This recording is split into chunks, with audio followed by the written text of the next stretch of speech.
नमस्कार साथियों, GLCIS में आपका स्वागत अभिनंदन। मध्य प्रदेश की राज्य व्यवस्था एक महत्वपूर्ण यूनिट रामबाण बैच में आप गुरुजी के साथ मध्य प्रदेश की राज्य व्यवस्था पढ़ रहे हैं। इस यूनिट पे मैं बहुत ज़्यादा जोर भी देता हूं और आप लोगों को भी इसको बहुत अच्छे तरीके से पढ़ना चाहिए, क्योंकि इसका क्राइटेरिया ऐसा है जहां से 7, 8, 9 प्रश्न जो है लगभग हमेशा पूछे जाते हैं और बिल्कुल फिक्स डोमेन में पूछे जाते हैं और उन्हीं डोमेन पे बेस रह के अपन सिलेबस को कंप्लीट करेंगे। अगर आप लोग अभी तक रामबाण बैच में एडमिशन ले चुके हैं तो बहुत अच्छी बात है, और नहीं लिया है तो अभी भी आप GLCIS MPPSC ऐप डाउनलोड करके आप एडमिशन ले सकते हैं। एक बेस्ट कोर्स है, ये कोर्स आपको उपलब्ध होगा GLCIS MPPSC ऐप पर। ये ऐप आपको गूगल प्ले स्टोर पे मिलेगा। चार्जेस इसके 1900 रुपये हैं। इसमें आपको सारे रिकॉर्डेड वीडियो लेक्चर मिल जाएंगे। MPPSC प्री की टेस्ट सीरीज अलग से लेनी नहीं पड़ेगी। जो नोट्स रहते हैं वो सारे नोट्स यूनिट वाइज मिल जाएंगे। इंपॉर्टेंट कंटेंट और भी जो रहता है वो सब मिल जाएगा। मैक्सिमम बच्चे जो हैं वो इस कोर्स में अवेलेबल है। केवल टेस्ट सीरीज अलग से भी अवेलेबल है। आइए अपन शुरू करते हैं बिना समय गंवाए सीधा यूनिट पे कि मध्य प्रदेश की राज्य व्यवस्था पूछने के पीछे तुक क्या है। तो जो राज्य की राज्य व्यवस्था है, जो सिस्टम है, उसको जानना बहुत ज़रूरी है, क्योंकि आगे चल के आप एक प्रशासनिक अधिकारी के रूप में वहाँ अपॉइंट होते हैं और इन्हीं सब चीज़ों से आपका काम होता है। पहला टॉपिक इसमें ऐसा है कि जैसे मध्य प्रदेश के राज्यपाल से बिना प्रश्न पूछे पिछले कई सालों में कोई पेपर नहीं निकला जहाँ पे ऐसा नहीं हो, तो वहीं से शुरुआत होती है। अगर हम बात करें तो भाग 5 तक जो है हमारे संविधान के भाग 5 तक क्या है, अपन लोग क्या पढ़ते हैं, संसद वगैरह तक और उच्चतम न्यायालय इनके बारे में पढ़ लेते हैं। भाग 6 जैसे ही शुरू होता है, राज्य की राज्य व्यवस्था के बारे में संवैधानिक प्रावधान दिए गए हैं। अब यहाँ पे पहला प्रश्न ये बनता है, किसी राज्य के संवैधानिक प्रावधान प्रारंभ होते हैं या राज्य की कार्यपालिका, न्यायपालिका, व्यवस्थापिका के लिए उल्लेखनीय जो भाग है वो कौन सा? भाग 6। भाग 6 में अपन देखते हैं कि इसका विस्तार जो है आर्टिकल 153 से लेकर 167 तक है। ठीक है। अब यहाँ पे पहली चीज आता है कि राज्यपाल। तो राज्यपाल क्या होता है? राज्यपाल राज्य का संवैधानिक प्रमुख होता है। ये छोटी छोटी शब्दावली आपको ध्यान में रखनी है, क्योंकि इस वाली यूनिट में कभी कभी क्वेश्चन क्या है, पॉइंट्स बना के भी आपको दिए जा सकते हैं, कथन कारण में भी आपको दिए जा सकते हैं। तो आपको ये शब्दावली ध्यान में होनी चाहिए कि ये राज्य का संवैधानिक प्रमुख होता है, राज्य के प्रथम नागरिक होते हैं, राज्य के सर्वोच्च नागरिक के स्थान पर माना जाता है, ये राज्य की कार्यपालिका के प्रधान होते हैं, मुखिया होते हैं, राज्य की कार्यपालिका में जो भी कार्य होते हैं वो इनके नाम से होते हैं। और जो राज्य की कार्यपालिका होती है इसमें कौन कौन शामिल होता है, ये एक छोटा सा फैक्ट है, ये भी ध्यान में रखिएगा। राज्यपाल, मंत्रिपरिषद और महाधिवक्ता मिलकर क्या करते हैं? राज्य की कार्यपालिका को पूरा करते हैं। अब कार्यपालिका भी एक राजनीतिक रूप से होती है, एक प्रशासकीय सेवाओं के रूप में होती है, वो आगे देखेंगे। अब केंद्र का राज्य में प्रतिनिधित्व, मतलब राज्यपाल का जो पद है वो किस प्रकार का पद होता है? तो राज्यपाल का पद क्या है? केंद्र का राज्य में प्रतिनिधित्व। ऐसा अब किया क्यों गया, ये भी अपन लोगों को समझना चाहिए थोड़ा सा, कि देखिए भारत राज्यों से मिलकर बना हुआ एक संघ है, संघात्मक व्यवस्था पर आधारित है। यहाँ पे राज्य जो हैं उनकी कोई स्वतंत्र भूमिका नहीं है, शासन प्रणाली स्वतंत्र है। तो जो हमारा संविधान है उसके आदर्शों के अनुसार शासन को संचालित करने के लिए और भारत की अखंडता को बरकरार रखने के लिए इन राज्यों के ऊपर क्या किया गया? एक नियंत्रणकारी व्यवस्था बनाई गई। तो राज्यपाल उसी प्रकार की पद की भूमिका पर होता है, जिसका मुख्य कार्य ये होता है कि वह राज्य के भीतर संविधान के अंतर्गत शासन व्यवस्था को संचालित करे। और राज्य की राज्य व्यवस्था कैसे आगे बढ़ेगी उस पर भाग 6 और आगे के कुछ भाग प्रकाश पूरी तरीके से डालते हैं। क्लियर? तो यहाँ पे हो गया केंद्र का राज्य में प्रतिनिधि होता है, ये दोहरी भूमिका में होता है। दोहरी भूमिका कैसे होती है? इसकी 2 भूमिकाएं कौन सी होती है जानना है। पहला, केंद्र के प्रतिनिधि के रूप में भी वह कार्य कर रहा है तथा राज्य के संवैधानिक कार्यपालिका प्रधान के रूप में भी वो कार्य कर रहे हैं। ये दोहरी भूमिका उनकी हो गई है। कार्यपालिका का प्रमुख, किंतु वास्तविक शक्ति जो है वो किसमें होती है? मुख्यमंत्री और मंत्रिपरिषद में निहित होती है। ऐसा दिखने में प्रतीत होता है कि वह राज्य का प्रथम नागरिक है, लेकिन जिस प्रकार से राष्ट्रपति महोदय के पास, राष्ट्रपति जो माननीय राष्ट्रपति है उनके पास जैसे अधिकार सत्ता काम करती है, मुख्य रूप से यहाँ पे भी क्या होता है? शासन व्यवस्था जो है उसमें मुख्यमंत्री और मंत्रिपरिषद है उनका मेल रोल होता है। ठीक है। राज्यपाल नाम मात्र का शासन करते हैं, जिनका मुख्य तरीका, जो मुख्य कार्य होता है ये होता है कि संवैधानिक कदाचारों के तहत शासन व्यवस्था आगे बढ़े। अब आगे देख लेते हैं कि अनुच्छेद 152, अब ये छोटा सा आर्टिकल है। अगर आप टेस्ट सीरीज में क्वेश्चन लगाए वहां पे आ जाइए, भारतीय संविधान में राज्य की परिभाषा का उल्लेख किया गया है किस आर्टिकल में, तो अपने को हवा ही नहीं लगी कि आर्टिकल 1 में किया गया कि 2 में किया गया। अगर ऑप्शन इस तरह से बना के दे तो राज्य क्या होगा? संवैधानिक रूप से राज्य की परिभाषा को उल्लेखित किया गया आर्टिकल 152 में। अनुच्छेद 153 प्रत्येक राज्य में एक राज्यपाल होगा। अब आर्टिकल 153 जो है अभी तक ये कहता था कि एक राज्य में एक राज्यपाल होगा, लेकिन 7वें संविधान संशोधन के द्वारा 1956 में यहाँ पे एक महत्वपूर्ण बदलाव हुआ। यहाँ से पीएससी में प्रश्न पूछा जा सकता है क्योंकि अभी तक नहीं पूछा गया है। कॉन्स्टिट्यूशन अमेंडमेंट 7 इन 1956 के तहत ये प्रावधान किया गया कि एक व्यक्ति एक से अधिक राज्यों का राज्यपाल हो सकेगा। मतलब एक साथ में जैसे एक राज्य का राज्यपाल है, किसी अन्य राज्य का कार्यवाहक राज्यपाल नियुक्त हो सकेगा। तो ये प्रावधान कहां से आया? 7वें संविधान संशोधन से आर्टिकल 153 में ये हुआ। नोट, अगर एक व्यक्ति एक से अधिक राज्य का राज्यपाल होता है तब उनके वेतन भत्ते राज्यों के परस्पर सहमति से राष्ट्रपति निर्धारित करेंगे। तो यहाँ पे ये आता है कि एक व्यक्ति 2 राज्यों के राज्यपाल के रूप में कार्यभार संभाल रहा है तो उसका वेतन कौन देगा? मान लो एमपी और यूपी के एक ही राज्यपाल हैं। अब ऐसी स्थिति में क्या होगा साहब? वेतन कौन देगा? तो राज्यपाल जो है उनके वेतन के लिए क्या होगा? दोनों राज्य राष्ट्रपति से बात करेंगे, जो सहमति बनेगी वैसे वैसे दोनों राज्यों की संचित निधि पे उनके वेतन का भार भारित किया जाएगा। तो दोनों राज्य किसके रूप से? राष्ट्रपति करेंगे। निर्धारित कौन करेंगे? राष्ट्रपति भी करेंगे, माननीय राष्ट्रपति, और दोनों राज्यों की सहमति से। अनुच्छेद 154 राज्य की कार्यपालिका शक्ति राज्यपाल में निहित होगी तथा वह इन शक्तियों का प्रयोग स्वयं तथा मंत्रिपरिषद व अधीनस्थ अधिकारी की सहायता व सलाह से करेगा। तो यहाँ पे जो है सबसे महत्वपूर्ण चीज जो है, एक शब्द है 154 में, एक शब्द आ जाता है यहाँ पे सलाह, है ना। ये शब्द थोड़ा सा क्या कर देता है? राज्यपाल की शक्तियों को सीमित कर देता है। अर्थात राज्यपाल जो है कार्यपालिका का प्रधान होगा, समस्त कार्यपालिका शक्तियां उस राज्य की राज्यपाल के नाम से काम करेगी। ये किस अनुच्छेद में उल्लिखित है? तो आर्टिकल 154 के अंदर। लेकिन इन शक्तियों का प्रयोग वो कैसे करेगा? तो वह मंत्रिपरिषद की सलाह और सहायता से इस कार्य को संपन्न करेगा। अब आर्टिकल 155, यहां से क्वेश्चन आ सकता है, राज्यपाल की नियुक्ति किस आर्टिकल में है? 155 में। राज्यपाल की नियुक्ति कौन करेंगे? राष्ट्रपति करेंगे। ठीक है, राज्यपाल की नियुक्ति होगी। अब यहाँ ये मुख्यमंत्री प्रधानमंत्री मतलब क्या हो गया? ऐसे समझो, जैसे राष्ट्रपति करेंगे तो वो क्या करेंगे? प्रधानमंत्री की सलाह से इस कार्य को संपन्न करेंगे। ठीक है, क्योंकि वहां पे ऐसा प्रावधान दिया गया है।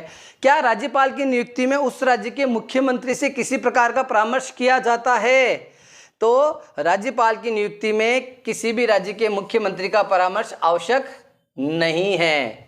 क्या नहीं है? ये इसीलिए यहाँ पे समझने के लिए कहा गया कि मुख्यमंत्री का परामर्श आवश्यक नहीं है, राष्ट्रपति महोदय करेंगे प्रधानमंत्री मंत्रिपरिषद की सलाह पर। ठीक है, आगे बढ़ते हैं। आर्टिकल 156, आर्टिकल 156 आपको क्या कहता है ये समझिएगा आप। राज्यपाल की पदावधि मतलब राज्यपाल के कार्यकाल 56 कार्यकाल। किसका? राज्यपाल का। पदावधि 56 शब्द बहुत ज्यादा फेमस है, राजनीति में नहीं जाना चाहेंगे। 156 आर्टिकल राज्यपाल की पदावधि अपने पद ग्रहण करने की तिथि से 5 वर्ष तक आदर्श रूप में। हालांकि संविधान में ऐसा वर्णित है कि राष्ट्रपति के प्रसाद पर्यंत तक काम करेगा। अब क्या राज्यपाल की पदावधि जो है वो निर्धारित है? तो राज्यपाल की पदावधि का मुख्य संवैधानिक रूप से यह विचार है कि राष्ट्रपति के प्रसाद पर्यंत तक वो कार्य करेंगे, लेकिन व्यवहार में ये 5 वर्ष रखा गया है क्योंकि एक राज्य में कार्यपालिका जो रहती है, राजनीतिक रूप से जो चुनी हुई विधानमंडल रहता है वो 5 वर्ष के लिए कार्य करता, विधानसभा 5 साल के लिए काम करती है। इसलिए बाकी संवैधानिक रूप से ये लिखा हुआ है कि राष्ट्रपति के प्रसाद पर्यंत पर काम करेगा। वे अपना त्यागपत्र भी किसे देंगे? राष्ट्रपति को ही देंगे। फिर देखते हैं आगे। नोट, राज्यपाल पदावधि समाप्त होने के बाद भी तब तक अपने पद पर बने रह सकते जब तक उसका उत्तराधिकारी पद ग्रहण नहीं कर लेता।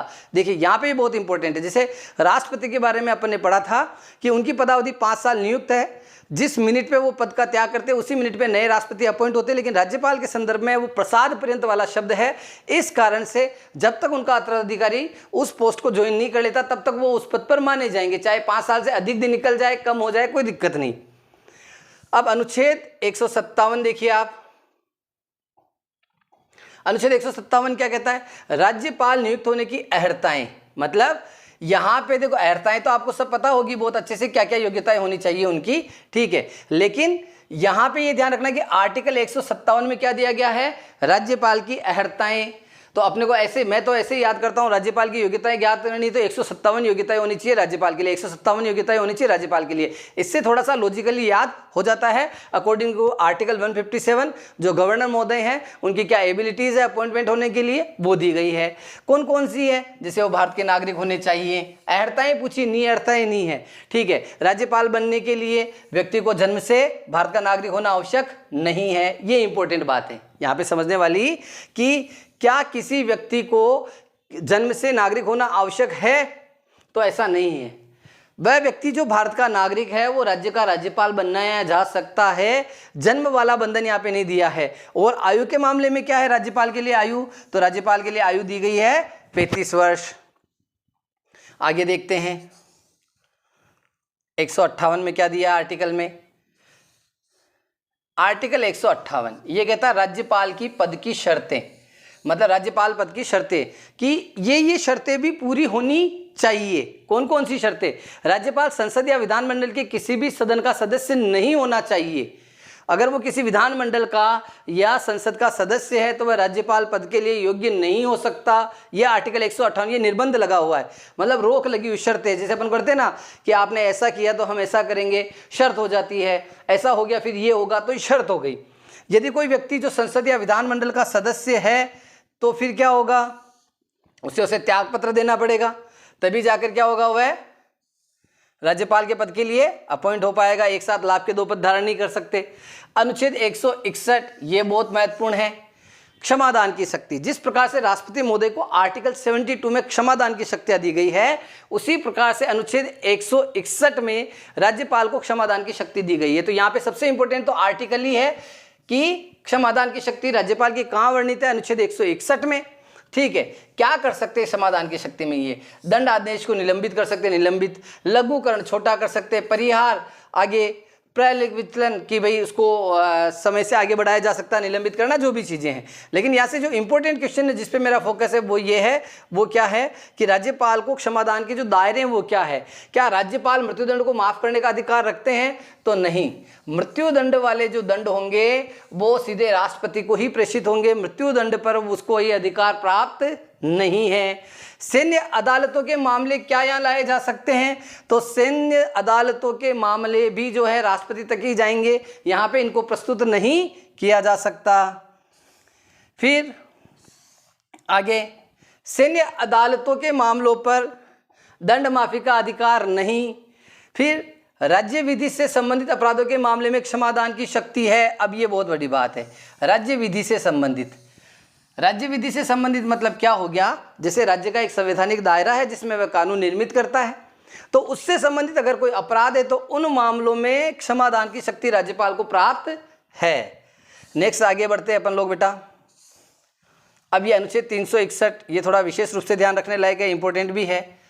राज्यपाल के विशेष एकाधिकार। अब यहाँ पे क्वेश्चन सबसे बड़ा इंपॉर्टेंट ही बनता है, राज्यपाल के विशेष एकाधिकार जो है उनका उल्लेख किस अनुच्छेद में किया गया है? तो अकॉर्डिंग टू आर्टिकल 361 अनुच्छेद 361 के तहत राज्यपाल के विशेष अधिकारों का उल्लेख संविधान में किया गया है। ये विशेष अधिकार क्या क्या है इनको देख लेते हैं बेटा। विशेष अधिकार कौन कौन से इनके?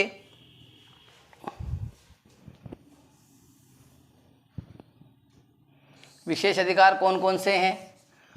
राज्यपाल को पदावधि के दौरान किसी भी न्यायालय में उसके विरुद्ध किसी भी प्रकार की आपराधिक कार्रवाई प्रारंभ नहीं की जा सकती। मतलब अगर कोई व्यक्ति राज्यपाल के पद पर सुशोभित हैं तो उनके विरुद्ध किसी भी न्यायालय में किसी प्रकार का आपराधिक कार्रवाई जो है वो प्रारंभ नहीं की जा सकती है। ये सबसे इंपॉर्टेंट। जब वह पद पर हो तब उससे गिरफ्तारी के आदेश जारी नहीं किए जा। अगर राज्यपाल, देखो राज्यपाल राज्य का संवैधानिक प्रमुख, कार्यपालिका के प्रधान, ठीक है। कार्यपालिका काम क्या करती है? कानूनों को लागू करवाने का काम करती है, ठीक है। और उन्हीं व्यक्ति को गिरफ्तारी कर दिया जाए तो फिर तो ये तो बड़ी कदाचार वाली स्थिति आ जाएगी, विरुद्ध भाव वाली आ जाएगी, राजा होकर भी इस तरीके से। तो जब वह पद पर हो तब तक उनकी गिरफ्तारी करने के आदेश नहीं दिए जा सकते हैं। फिर उसके अलावा क्या विशेषाधिकार है साहब? और है साहब विशेषाधिकार क्या है? राज्यपाल का पद ग्रहण करने से पूर्व या पश्चात किसी सिविल मामले की कार्रवाई करने से पहले उसे 2 माह पूर्व सूचना दी जाएगी। अब ये बहुत बढ़िया है, राज्यपाल का पद ग्रहण करने से पूर्व या पश्चात, मतलब उन्होंने पद अगर ग्रहण कर लिया है या उसके पश्चात है तो उन पे अगर कोई सिविल मामला चलाना है, उसमें कार्रवाई करनी है, तो उसकी सूचना कितने समय पहले देना आवश्यक होगी? 2 माह। अब ये क्वेश्चन एग्जाम में आ सकता है 1 माह, 2 माह, 3 माह, 6 माह। तो यहाँ पे लॉजिक नहीं लगेगा, आपको याद रखना पड़ेगा कि ऐसी कार्रवाई, सिविल संबंधी मामलों की कार्रवाई के लिए 2 माह पूर्व सूचना देना आवश्यक होगी। आगे और देखते हैं।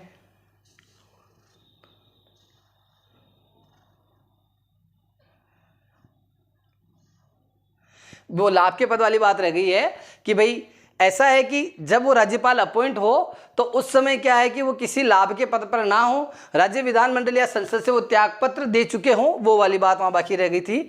और यहाँ पे थोड़ा सा और लाभ के पद का जो है वो भी एक बार और देखते थे। लाभ के पद का वर्णन संघ के अनुच्छेद 102 में वर्णित किया गया तथा राज्य के लाभ के पद का वर्णन जो है अनुच्छेद 151 में किया गया। अब ये बहुत इंपॉर्टेंट क्वेश्चन है, ये बेटा बहुत इंपॉर्टेंट क्वेश्चन है। क्या है?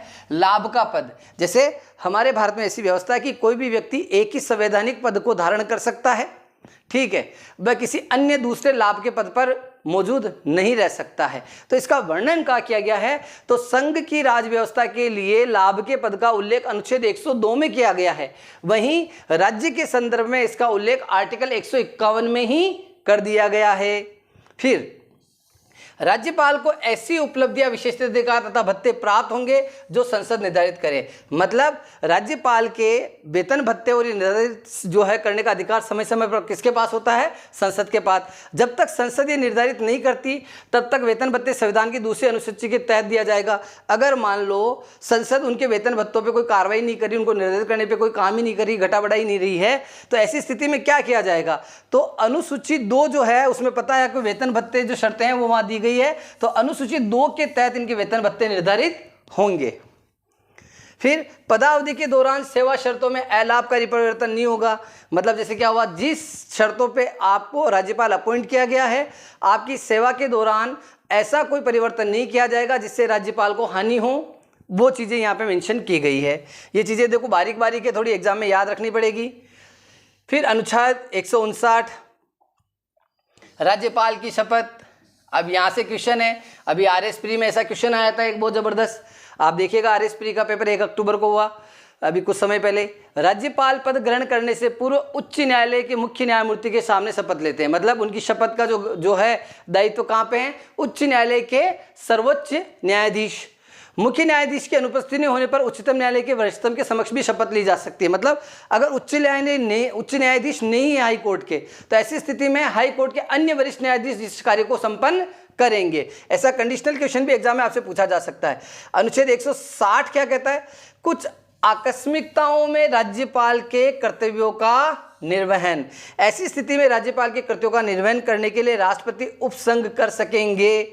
मतलब आर्टिकल 160 जो है इस व्यवस्था के बारे में बताता है कि जब राज्यपाल किसी आवश्यक स्थिति में कर्तव्य अगर पूरे नहीं कर पा रहे तो उन कृत्यों को उपसंघ करने का अधिकार किसके पास होगा?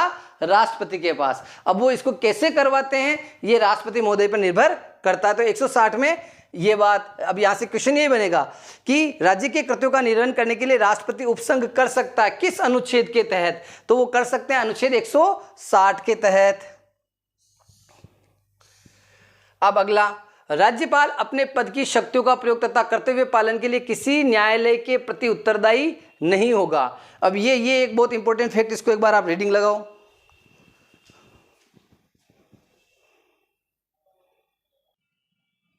जी बेटा,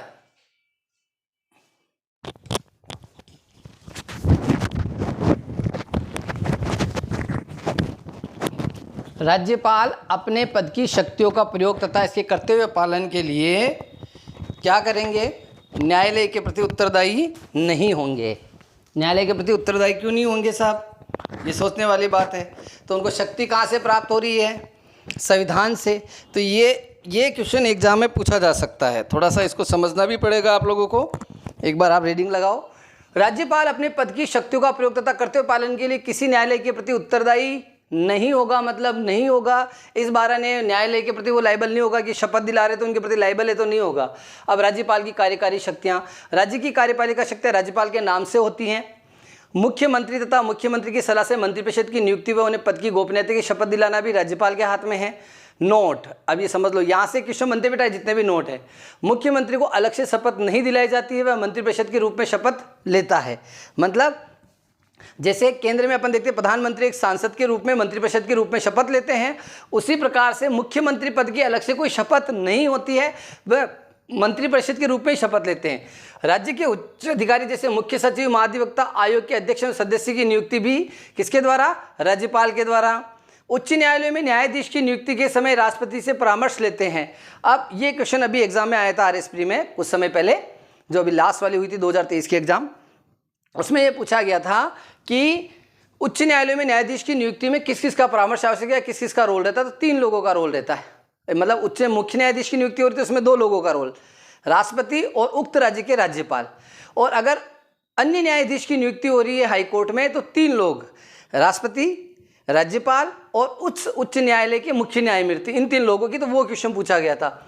विश्वविद्यालयों के कुलपति होते को नियुक्ति करने का अधिकार भी राज्यपाल विश्वविद्यालय के कुलपति भी होते हैं, मतलब नियुक्ति भी कर सकते हैं और कुलपति भी होते हैं। राज्य विधान परिषद के कुल सदस्य संख्या का 1/6 भाग सदस्यों को मनोनीत करते हैं।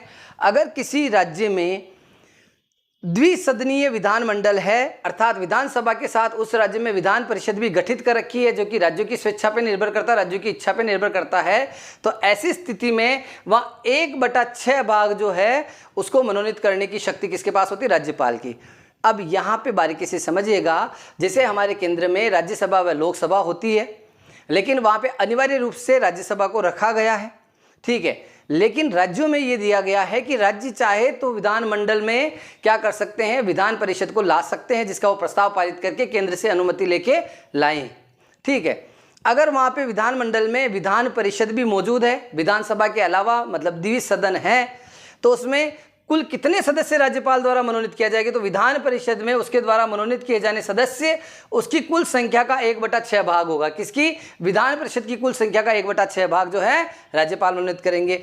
विज्ञान, साहित्य, कला, समाज सेवा, सरकारी आंदोलन से संबंधित लोगों को ले सकते हैं। ये इंपॉर्टेंट शब्द ऐसे छोटे छोटे दिख रहे होंगे, यहाँ से क्वेश्चन आता कि ये मनोनीत होने वाले सदस्य किस क्षेत्र से होने चाहिए? विज्ञान, साहित्य, कला, समाज सेवा व सरकारी आंदोलन। सरकारी मतलब एक प्रकार से सरकार के फेवर में जिन्होंने काम किया है, जिन्होंने देश के फेवर में काम किया है। विधायी अधिकार क्या है राज्यपाल के? राज्यपाल विधानमंडल का अभिन्न अंग होता है, अंक नहीं अंग होता है, अंग, ये गलत लिखा गया, अंग होता है, अंग, अंग ऐसे भी लिखते हैं बेटा। आजकल पीएससी मेंस में ध्यान रखना, ऐसे पूछने लग गए, ये प्राचीन हो चुका है, हालांकि देवनागरी लिपि में अब इसका प्रयोग नहीं किया जाता, लेकिन मान्य है। विधानमंडल के सत्र को बुलाना, मतलब विधानमंडल के सत्रों का आह्वान कौन करेंगे? राज्यपाल।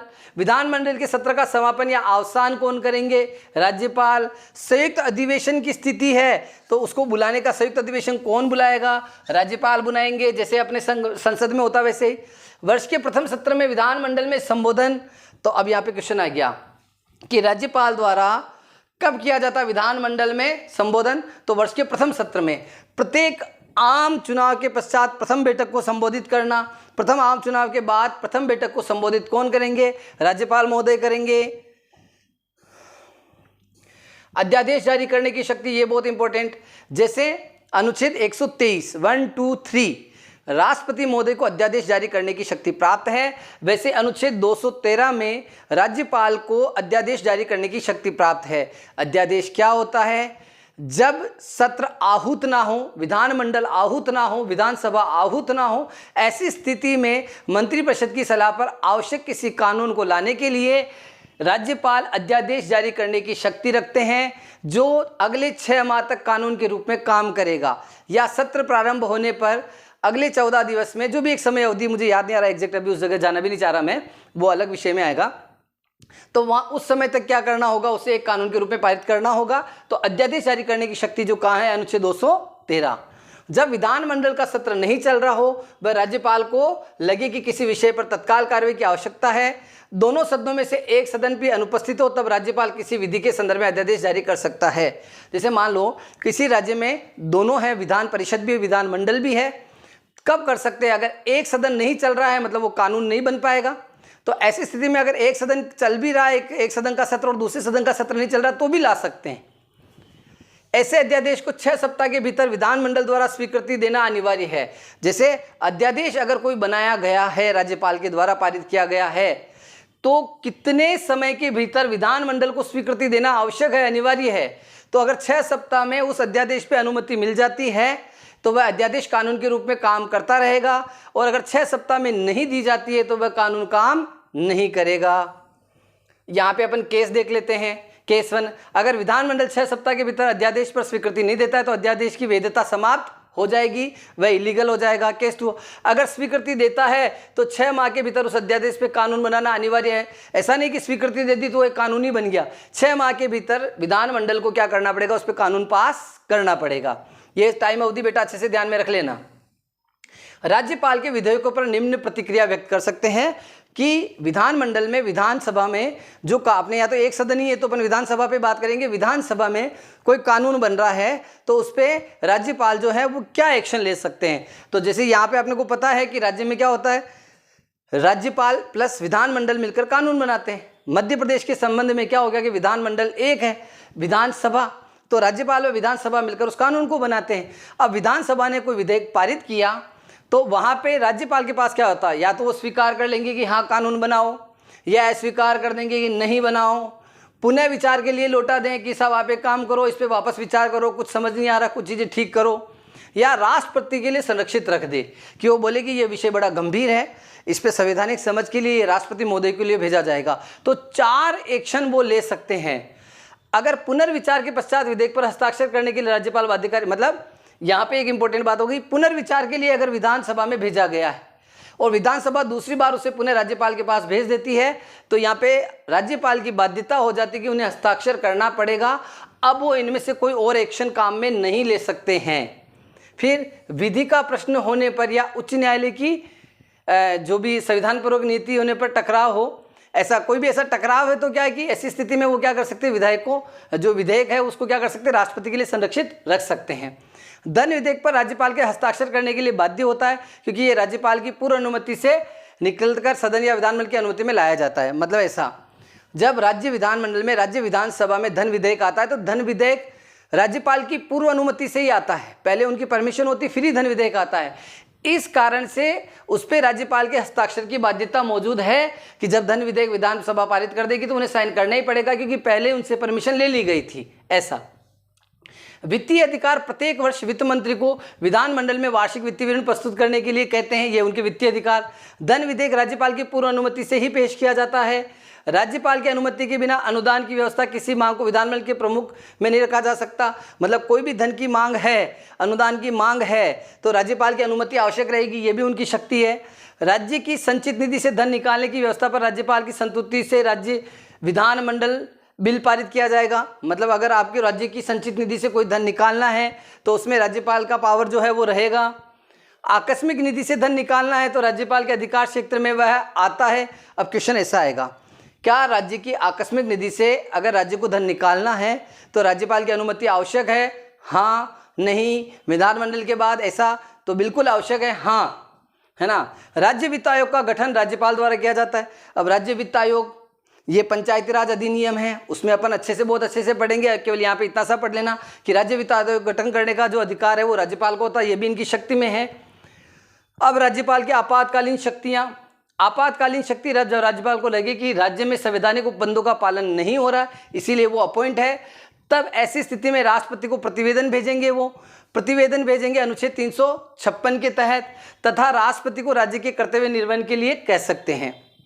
ऐसा समझो कि अगर राज्यपाल को ये लगता है कि संवैधानिक कदाचार की स्थिति है, संवैधानिक आचरण के अनुसार शासन नहीं हो रहा है, तो अनुच्छेद 356 के तहत वह प्रतिवेदन भेजेंगे राष्ट्रपति को। राष्ट्रपति से कहेंगे कि यहाँ पे संवैधानिक कदाचार हुआ है, संविधान के अनुसार शासन नहीं चल रहा है, और इस स्थिति में वो क्या होगा, राष्ट्रपति से कहेंगे कि आप कर्तव्य निर्वहन आगे करें। मध्य प्रदेश के प्रमुख राज्यपाल, ये अपन पढ़ेंगे अब अगले टॉपिक में। धन्यवाद साथियों।